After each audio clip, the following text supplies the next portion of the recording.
আসসালামু আলাইকুম বন্ধুরা, কেমন আছেন? আশা করি ভালো আছেন। আজকে আমরা জানবো মহানবী হজরত মুহাম্মদ সাল্লাল্লাহু আলাইহি সাল্লাম সাহাবী হযরত জাবের রাদিয়াল্লাহু আনহু দুই ছেলেকে যেভাবে জীবিত করেছিলেন। চলুন গুরুত্বপূর্ণ ভিডিওটি দেখে আসি। একবার সাহাবী হযরত জাবের দয়াল নবীকে ঘরে দাওয়াত করলেন। নবীজি সাহাবীর দাওয়াত কবুল করলেন। হযরত জাবের খুশিতে আত্মহারা হয়ে বাড়ি চলে গেলেন। বাড়িতে গিয়ে স্ত্রীকে খোঁজ খবরটা দিলেন আর মেহমানদারির জন্য প্রস্তুতি নিতে লাগলো। বড় ছেলে আবদুল্লাহকে নিয়ে খাসি জবাই করে অন্য কাজ যখন হযরত জাবের ঘর থেকে বাহিরে গেলেন, ইতিমধ্যে হযরত জাবের এর ছোট ছেলে ঘুম থেকে উঠে খাসি তালাশ করতে লাগলো। বড় ভাই তাকে জানায় খাসিটি জবাই করা হয়েছে।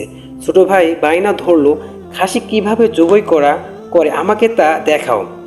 অগত্যা বড় ভাই ছুরি হাতে ঘরের পিছনে গিয়ে বলল, এখানে খাসি জবাই করা হয়েছে।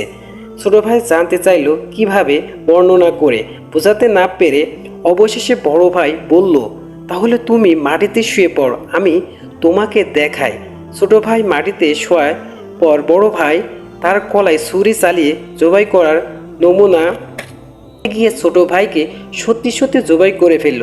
বড় ভাই তখন দেখলো ছোট ভাইয়ের গলা থেকে রক্ত গড়িয়ে পড়ছে। সে ছটফট করতে করতে একসময় নিস্তব্ধ হয়ে গেছে।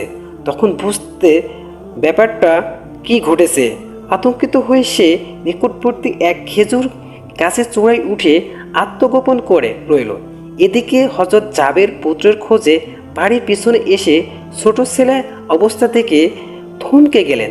তাকে বুকে করে স্ত্রীর কাছে গিয়ে বললেন, তাড়াতাড়ি একটা কম্বল নিয়ে এসো, বাচ্চাটিকে শুয়ে দিই। স্ত্রীর রক্ত মাখা সন্তানের লাশ দেখে চিৎকার করে কাঁদতে লাগলো। কিন্তু স্বামী হযরত জাবের তাকে বললেন, আজ আমাদের সুখ প্রকাশে করার দিন না, আমাদের দুঃখ দেখলে নবীজি দুঃখিত হবে। অতএব ধৈর্য ধারণ করো, কষ্ট হলেও মুখে হাসি ফুটিয়ে তোলো।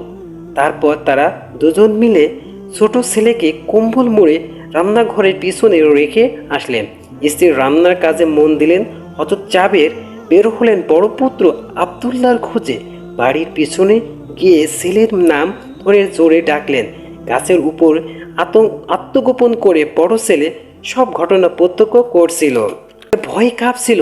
পিতার ডাক শুনে ভাবলো, এখন পালাতে না পারলে আব্বার হাতে ধরা পড়তে হবে। ধরা পড়লে আর রক্ষা হবে না। পালানোর উদ্দেশ্যে গাছ থেকে লাফিয়ে পড়ে আঘাতপ্রাপ্ত হয়ে সেও মৃত্যুর কোলে ঢলে পড়ল।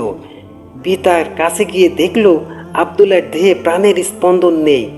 বড় ছেলে কোলে তুলে নিয়ে তিনি বাড়ির ভিতরে আসলেন। স্ত্রীকে বললেন আর একটি কম্বল নিয়ে আসার জন্য।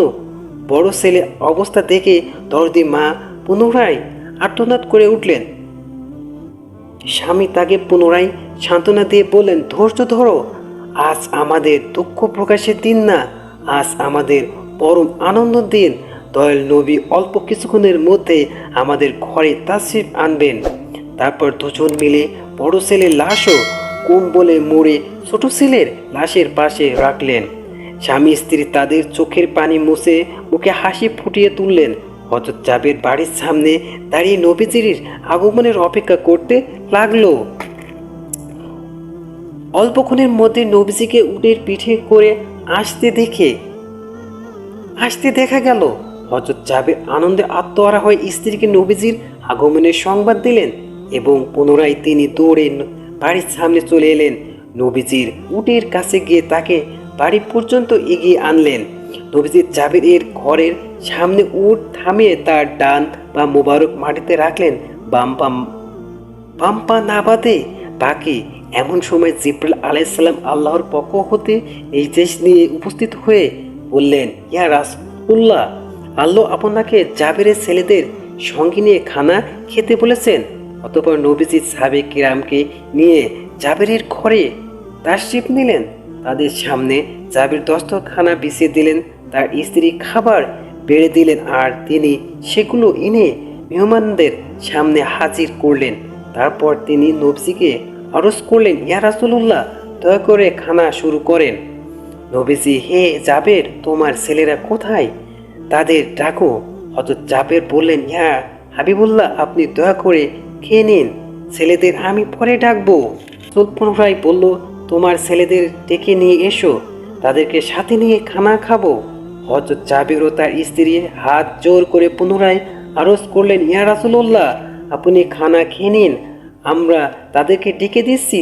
তখন নবীজি বললেন, হে জাবের, এইমাত্র জিব্রাইল ফেরেশতা আমাকে আল্লাহর নির্দেশ জানিয়ে গেলেন আমি যেন তোমার ছেলেদের সঙ্গে নিয়ে খানা খাই। নবীজির এ কথা শুনে হযরত জাবের ও তার স্ত্রী আর ধৈর্য ধারণ করতে পারলেন না। তারা চিৎকার করে কেঁদে সমস্ত ঘটনা খুলে বললেন। তখন নবীজি জাবেরকে বললেন, তোমরা ছেলেদের কাছে গিয়ে বলো আল্লাহর নবী তাদেরকে ডাকছেন। হযরত জাবের নবীজির নির্দেশ মোতাবেক ছেলেদের লাশের সামনে গিয়ে তা বললেন। সঙ্গে সঙ্গে তারা দুজন আল্লাহু আকবার বলে উঠে নবীজির কাছে দৌড়ে আল্লাহর নির্দেশ মোতাবেক চলে গেল। অতঃপর নবীজি হযরত মুহাম্মদ সাল্লাল্লাহু আলাইহি ওয়াসাল্লাম জাবেরের দুই সন্তানকে নিয়ে খাবার খেলেন। সুবহানাল্লাহ। আসসালামু আলাইকুম বন্ধুরা, ভিডিওটি ভালো লাগলে শেয়ার করবেন। ইসলাম প্রচারে আমাদের ভিডিওটি শেয়ার করে আমাদের সাথে থাকবেন।